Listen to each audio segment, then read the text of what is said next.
Le Vatican a finalement publié un communiqué concernant la controverse entourant la cérémonie d'ouverture des Jeux olympiques de Paris. Au cours de cette cérémonie, beaucoup ont estimé qu'il s'agissait d'une moquerie intentionnelle du tableau de la scène et, en général, du christianisme. Dans des épisodes précédents sur la chaîne, il a été discuté de la manière dont certaines personnes, y compris les organisateurs eux-mêmes, ont nié de telles allégations. Cependant, ces dénégations semblent désormais tomber dans l'oreille d'un sourd, car les preuves en faveur de la théorie selon laquelle le christianisme était intentionnellement destiné à être ridiculisé sont abondantes. Par exemple, on prétend que Dionysos, le dieu grec du vin, aurait été placé au centre de la table, remplaçant symboliquement Jésus-Christ, qui représente le sacrifice des chrétiens. Les organisateurs ont eu 2 ans pour préparer cette cérémonie d'ouverture et, lors de la répétition générale, ils auraient dû se rendre compte que le spectacle rappelait l'un des tableaux les plus célèbres de l'histoire. Malgré cela, ils ont choisi de ne rien changer, donnant l'impression qu'il y avait une sorte d'intentionnalité derrière cette décision. Suite aux plaintes des évêques français et d'autres dirigeants catholiques et mondiaux, le Saint-Siège a publié une déclaration déplorant ce qui s'est passé. Dans un court message envoyé aux journalistes en français, le Vatican a exprimé sa tristesse face à certaines scènes de la cérémonie d'ouverture des Jeux olympiques de Paris. La déclaration souligne que le Saint-Siège ne peut que se joindre aux voix qui, ces derniers jours, ont déploré l'offense causée à de nombreux chrétiens et croyants d'autres religions. Cette position officielle du Vatican a été saluée par certains, car beaucoup pensaient qu'une intervention de l'Église était nécessaire. En fait, non seulement les influenceurs des médias sociaux, mais aussi divers prêtres et évêques discutent et critiquent l'incident depuis un certain temps. Un point de curiosité soulevé par la déclaration concerne la référence aux croyants d'autres religions. Cela pourrait inclure des musulmans, qui vénèrent Jésus en tant que prophète, mais aussi d'autres croyants, appartenant peut-être à des religions païennes, qui pourraient avoir un lien symbolique avec la figure de Dionysos. La déclaration du Vatican continue en soulignant l'importance du respect mutuel lors des événements mondiaux. Dans un événement prestigieux comme les Jeux olympiques, où le monde se rassemble autour de valeurs communes, il ne devrait y avoir aucune référence ridiculisant les croyances religieuses de nombreuses personnes.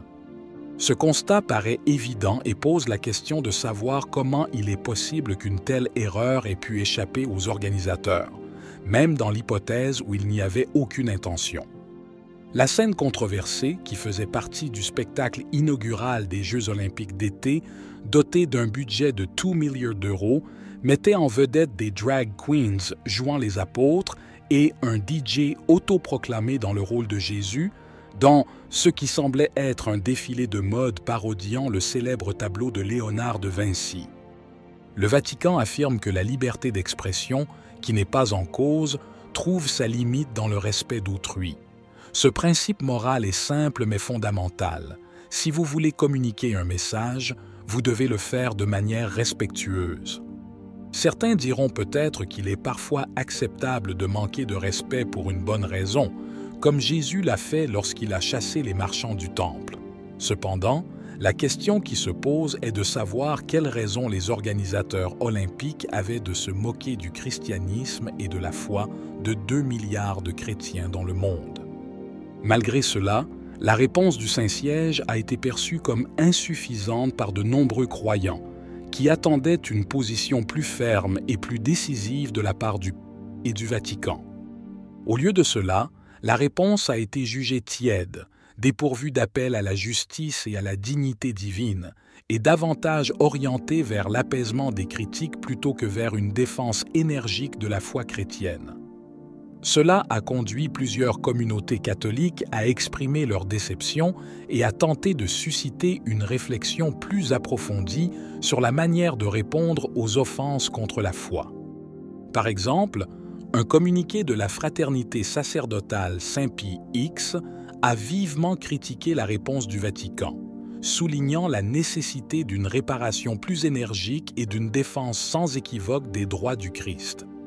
Selon eux, nous ne pouvons rester passifs face à une atteinte aussi flagrante à la dignité de notre Seigneur et qu'il est du devoir de tout chrétien d'y répondre avec fermeté. La Conférence épiscopale française a également réagi, mais sa réponse a été jugée insuffisante. Ils ont exprimé leur regret pour les scènes de moquerie, mais n'ont pas directement abordé le blasphème ni appelé à une réparation adéquate. Cela a été perçu comme le signe d'un soi-disant catholicisme doux, qui tend à minimiser la gravité des infractions pour éviter les conflits, privilégiant une approche plus inclusive et tolérante. Selon certains, il s'agit de la réponse œcuménique la plus modérée possible, mais aussi la plus tiède. Il n'y a aucune mention de la dignité et de la justice de Dieu, du respect que nous devons à Dieu. Tout est contextualisé dans les sentiments non seulement des croyants, mais aussi de ceux des autres religions. Il s'agit d'une réponse moderniste, tiède et inclusive, aussi sûre que possible.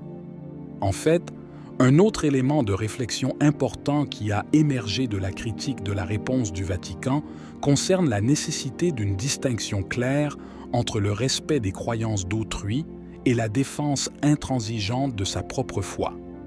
De nombreux fidèles estiment que l'Église, tout en promouvant le dialogue et la tolérance, ne doit jamais compromettre ses principes fondamentaux. Le concept de sainte colère est considéré comme une vertu nécessaire pour répondre de manière appropriée aux offenses contre Dieu. Cette juste colère, exprimée par Jésus lui-même dans l'Évangile, est un signe d'amour profond pour Dieu et de zèle pour sa justice. L'absence de réponse forte et décisive est perçue comme un signe de faiblesse et de perte de courage de la part de l'Église. Un exemple de réponse plus énergique vient du père Benoît de Horna, qui a souligné l'importance de la réparation des offenses contre notre Seigneur, surtout lorsque celles-ci sont orchestrées à la vue du monde entier. Il a attiré l'attention sur le devoir des chrétiens de ne pas rester indifférents ou passifs face à de telles attaques. De Horna a réitéré que les dirigeants de la société civile doivent se souvenir du jugement final, au cours duquel le Christ vengera sévèrement les insultes portées à sa dignité royale. Les critiques de la FSSPX à l'égard de la réponse du Vatican ont été particulièrement sévères, accusant le Saint-Siège d'avoir fourni une réponse excessivement tiède et politiquement motivée. Selon eux, la réponse du Vatican a été conçue pour être suffisamment générique pour ne offenser personne, mais en même temps, elle n'a pas réussi à défendre de manière adéquate la foi chrétienne. Ce type d'approche est perçu comme le signe d'une Église qui a perdu son zèle pour la vérité et se soucie davantage de maintenir la paix avec le monde que de défendre ses principes fondamentaux.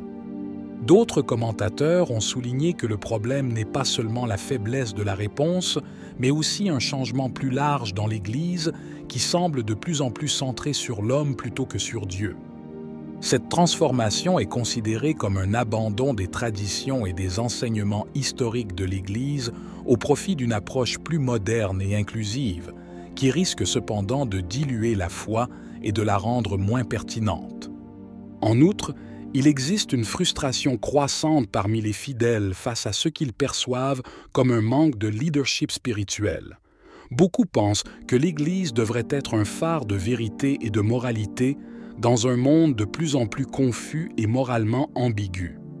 Cependant, l'impression est que l'Église est de plus en plus compromise, essayant de s'adapter aux tendances sociales et culturelles plutôt que de maintenir son identité et sa mission. Ce type de réponse reflète une tendance au sein de l'Église aujourd'hui où l'on tente d'éviter les confrontations directes et de maintenir un ton conciliant, même au prix de ne pas défendre adéquatement la foi. Pensez-vous que la réponse du Vatican est suffisante? Faites-le nous savoir dans les commentaires. Si vous avez aimé la vidéo, commentez « Amen ». Que Dieu te bénisse.